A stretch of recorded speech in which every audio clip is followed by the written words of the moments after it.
Timu zote ziko zimejiandaa vizuri, ziko zina ushindani wa hali ya juu, ila tunashukuru Mungu kwa tulijituma sana katika mazoezi, tulijituma katika kwa nia moja, tukafanya mazoezi kwa juhudi zote, ndio maana leo tumeibuka kuwa washindi.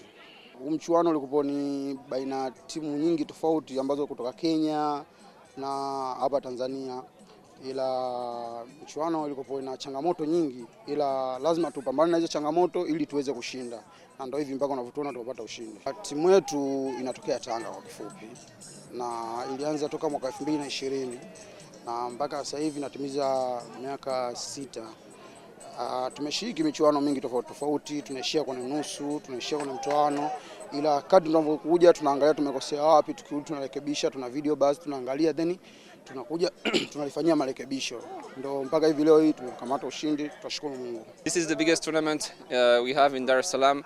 Today we have 18 teams from Kenya, Iringa, Arusha, Tanga. Well, most of the Tanzanian national players are here, so this is a very, very big event for us, and we are very thankful to our sponsors also. Looking at the number of teams, there are more and more teams, but also it's been since last year we have teams coming from outside Tanzania. This is kind of new, like lately. Now we have Kenyan teams and also team from all around Tanzania coming for that big event in Dar es Salaam. So we can see the level of rugby, you can see on the pitch, is getting higher and higher and higher. And like now today, Tanga kids, they won. Lengo kubwa la mashindano haya ni kufadhili, kuweza kukusanyika watu kwa pamoja, kuweza kuweka umoja kwa pamoja ili kuweka umoja na amani katika mashindano haya, na pia kuweka mkusanyiko wa watu sehemu moja na kuweka mjumuiko wa pamoja.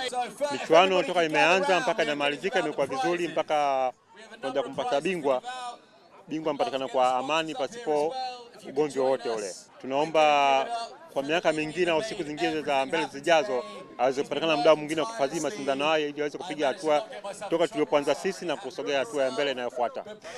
Kuna timu nyingi hapa ambao wanacheza pamoja kila siku, na sisi tunatoka masehemu nyingi, tunatoka Arusha, Iringa, Dar, na leo ni mara wa kwanza sisi tunacheza pamoja kwa mwezi mengi. Kwa hivyo nafikiri hiyo ilikuwa ngumu sana, kwa sababu teams nyingine walikuwa na chemistry nyingi, walijua play zao, na sisi tulikuwa tuna like think on the spot hivyo. Ilikuwa nzuri jamani, yani siku ilikuwa nzuri, kulikuwa jua kimewaka sana, watu yani muziki, watu, chakula, kila kitu kilikuwa safi. Na teams zote wanacheza vizuri jamani, wote wanacheza ball kabisa.